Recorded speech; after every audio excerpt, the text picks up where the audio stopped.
हम किसानों के खिलाफ नहीं हैं और हम जानते हैं कि किसानों के मन में बहुत सारी चिंताएं हैं और उनके मन में बहुत सारी शंकाएं भी हैं और वो सारी शंकाओं का समाधान जरूर होना चाहिए। और जो शंकाएं किसानों के मन में हैं उन सब के जवाब आज जी न्यूज ने देश के कृषि मंत्री नरेंद्र सिंह तोमर से जानने की कोशिश की।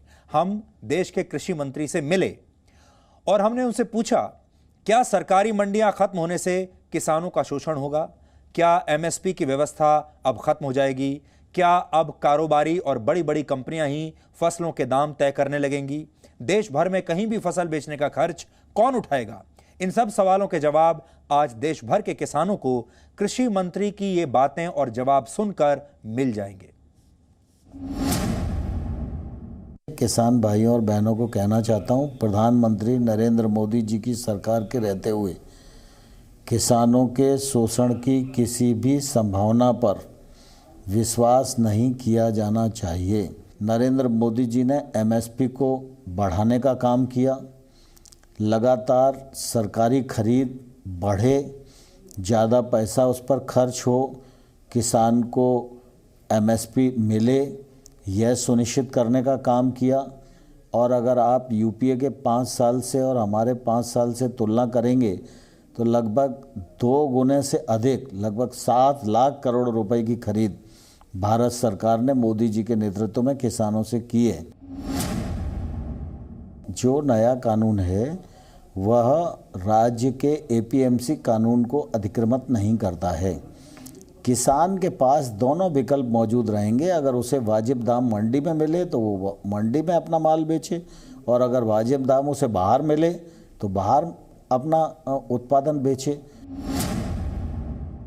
एमएसपी जारी थी और आगे भी जारी रहेगी।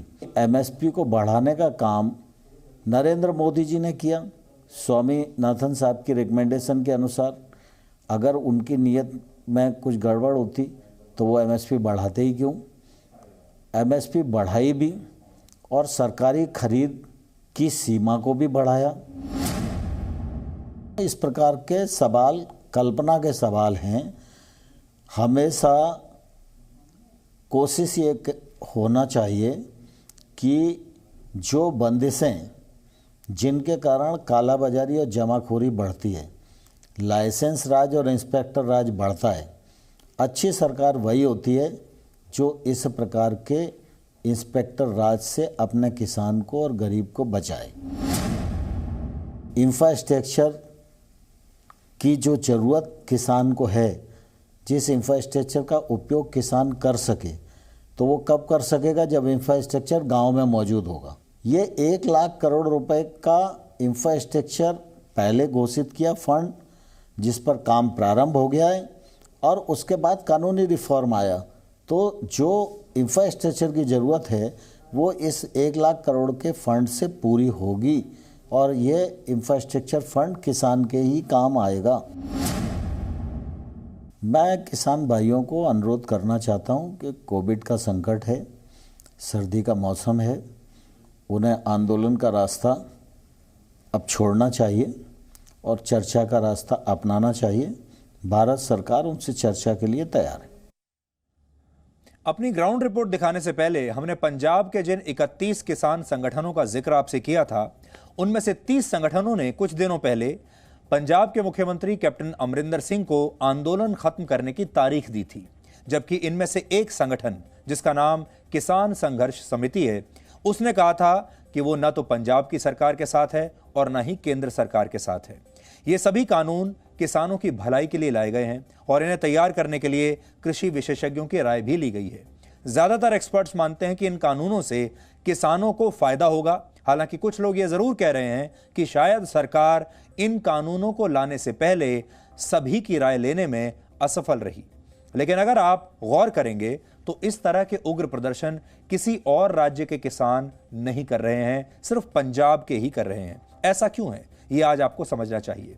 दरअसल भारत का 25% अनाज पंजाब और हरियाणा के किसान ही उगाते हैं, लेकिन इनमें से ज्यादातर किसान सिर्फ धान और गेहूं की खेती पर ही केंद्रित हैं, सिर्फ धान। जबकि आसपास के कई राज्यों के किसानों ने अपनी फसलों को डाइवर्सिफाई कर लिया है। इसका अर्थ यह है कि ऐसी अलग अलग फसलों को उगाना या उन चीजों की खेती करना जिनकी मांग स्थानीय बाजारों में भी होती है। उदाहरण के लिए मधुमक्खी पालन या डेयरी उत्पादन। लेकिन पंजाब के ज्यादातर किसान ऐसा नहीं कर पाए और सरकारों ने भी किसानों को ऐसा करने के लिए कभी भी दिल से प्रोत्साहित नहीं किया। धीरे धीरे अब पंजाब में उगाए जाने वाले गेहूं की गुणवत्ता कम होने लगी है। धीरे धीरे पंजाब में पानी की भी भयंकर कमी होने लगी है और किसानों के लिए खेती करना अब हर दिन मुश्किल होता जा रहा है। पंजाब में फिलहाल फ्रेट कॉरिडोर्स भी सीमित संख्या में हैं, इसलिए अगर पंजाब के किसान दूसरी फसलें उगाना भी चाहेंगे तो उनके लिए जरूरी कच्चा माल लाना और वहां से बाहर ले जाना आसान नहीं है। भंडारण की सुविधा का अभाव है वहां, और प्रोसेसिंग यूनिट्स भी पर्याप्त संख्या में नहीं है। यानी देखने में भले ही पंजाब का किसान देश का सबसे खुशहाल किसान आपको लगता हो, क्योंकि फिल्मों में ऐसा ही दिखाया जाता है, लेकिन असल में पंजाब के किसान अब पिछड़ते जा रहे हैं। तो हो सकता है कि पंजाब के किसानों में इन कारणों से बाकी किसानों के मुकाबले ज्यादा रोष हो, ज्यादा गुस्सा हो। उदाहरण के लिए जो पॉली हाउस फार्मिंग पंजाब में सफल हो सकती थी, उसके बारे में किसानों को ज्यादा जानकारी है ही नहीं, जबकि पुणे जैसे शहर में किसान पॉली हाउस फार्मिंग से लाखों रुपए कमा रहे हैं। इस फार्मिंग के तहत पॉलीथीन शीट्स लगाकर उसके नीचे फल, सब्जियां और फूल उगाए जाते हैं। इस तरह से खेती करने पर मौसम की वजह से फसल के खराब होने का डर नहीं रहता। यानी एक तरफ तो पंजाब के किसानों में जागरूकता का अभाव है, वो नए नए प्रयोग नहीं करना चाहते, नई नई तकनीक सीख नहीं रहे हैं, और दूसरी तरफ सरकारें भी उन्हें जागरूक करने का कोई प्रयास नहीं करती। और इसी का नतीजा है कि किसान बड़ी आसानी से बहक जाते हैं और इस तरह के आंदोलन शुरू होते हैं, और ऐसे आंदोलनों में भोले भाले किसान को इस्तेमाल कर लिया जाता है। ये जो किसान आंदोलन कर रहे हैं, ये बुरे लोग नहीं हैं, ये राष्ट्र विरोधी नहीं है, ये देश विरोधी नहीं है, ये सब भोले भाले किसान हैं, लेकिन ये परेशान हैं और इन तक सही बात पहुंच नहीं रही है। पंजाब के किसानों द्वारा किए जा रहे इस आंदोलन पर अब पाकिस्तान की भी नजर है। पाकिस्तान इन आंदोलनों में खालिस्तान समर्थकों की एंट्री करवाना चाहता है ताकि इस आंदोलन को और ज्यादा उग्र बनाया जा सके। यानी इस आंदोलन में पाकिस्तान भी अपने लिए एक शानदार मौका देख रहा है, और इस आंदोलन में खालिस्तानियों की एंट्री इसी बात का सबूत है। आपको खालिस्तान की भाषा में प्रधानमंत्री मोदी को दी गई धमकी एक बार फिर से सुननी चाहिए, जो कि इस बात का सबूत है। ये तो इतनी का है, ये इंदिरा ठोकती मोदी की शादी में। ये तो इतनी का है, ये इंदिरा ठोकती मोदी की शादी में। ये तो इतनी का है, ये इंदिरा ठोकती मोदी की शादी में। ये तो इतनी का है, ये इंदिरा ठोकती मोदी की शादी में। ये तो इतनी का है, ये इंदिरा ठोकती मोदी की शादी में। ये तो इतनी का है, ये इंदिरा ठोकती मोदी। विदेशों में जो संगठन खालिस्तान का समर्थन करते हैं, वो भी इस आंदोलन के विरोध में अलग अलग तरीकों से प्रचार कर रहे हैं। इस आंदोलन को विदेशों में बसे कुछ भारतीयों का भी समर्थन मिल रहा है।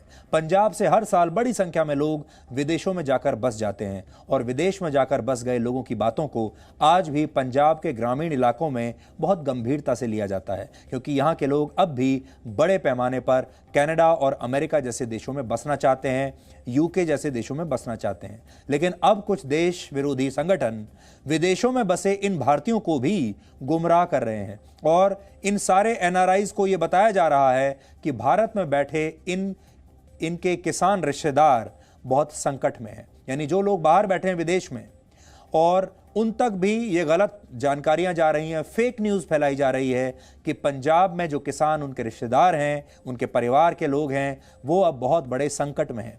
ऐसे में भारत सरकार को सिर्फ अपने देश के लोगों को ही नहीं, बल्कि देश के बाहर बस चुके लोगों को भी अपने विश्वास में लेना होगा।